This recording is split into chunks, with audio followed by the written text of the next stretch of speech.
BTS မိုးပြန်ရထားလက်မှတ်ကိုဘယ်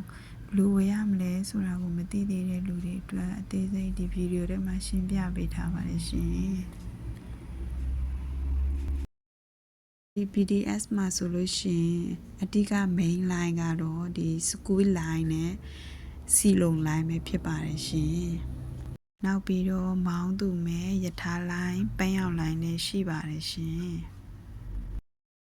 BTS မိုးပြန်ရထားနဲ့ MRT မြေအောက်ရထားဆိုပြီး2မျိုးရှိပါတယ်ရှင် MRT နဲ့ BTS ကလက်မှတ်ဝယ်တဲ့နေရာမှာနည်းနည်းတော့ကွဲလွဲတယ်ပေါ့နော်ဒါပေမဲ့အခုပြောပြမယ်ခါကဒီ BTS အပေါ် line လက်မှတ်ဝယ်တဲ့ပုံစံကိုပြောပြပါမယ်ရှင်အပေါ် line လက်မှတ်ဝယ်တယ်ဆိုကောင်တာမှာဝယ်တာလွယ်ပေါ့နော်ဒါပေမဲ့လို့တစ်ခါတလေကြောက်လို့စရင်လူကတအားတန်းရှိအစေကြီးပဲဆိုလို့ရှိရင်အဲ့ဒါဆိုကိုကနဲ့ကိုပြီးသွားပြီးတော့ကိုလက်မှတ်ဝယ်တာပို့ပြီးတော့အဆင်ပြေပါတယ်ရှင်ဒီဗီဒီယိုထဲမှာလက်မှတ်ဝယ်နည်းကိုအသေးစိတ်ရှင်းပြထားပါတယ်ရှင်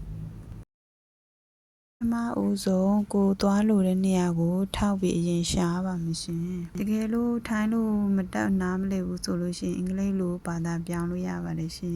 အနေလေးကတော့အမှားတိုးမိသွားတာဖြစ်လို့ပြန်နှိပ်ပြီးတော့အနေလေးကိုပြန်နှိပ်တာပါရှင်မော်ချစ်သွားမှဖြစ်လို့မော်ချစ်ကိုထောက်လိုက်ပါတယ်2ယောက်ဖြစ်တဲ့အတွက်2ကိုနှိပ်လိုက်ပါတယ်ပြီးရင်ကြွားအကုတ်ကိုနှိပ်လိုက်ပါမယ်ဖုန်းနဲ့စကင်ဖတ်ပြီးတော့ငွေချေလိုက်ပါမယ်အဲ့ဒီချိန်မှာကပ်ပြားကထွက်လာပါမယ်ရှင်2ကပ်ပါတစ်ကပ်ကို1ယောက်စားပေါ့ရောက်တယ်ဆိုရင်တော့တစ်ကိုနှိမ့်နေပါတယ်ရှင်ပြီးရင်ကိုစီးမဲ့လိုင်းရဲ့ဂိတ်ကိုသွားပါမယ်ကတ်ကိုစကင်ဖတ်ပြီးတော့တစ်ပါးတဲ့ယူသွားရပါမယ်ရှင်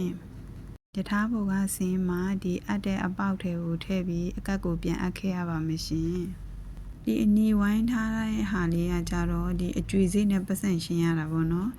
သူက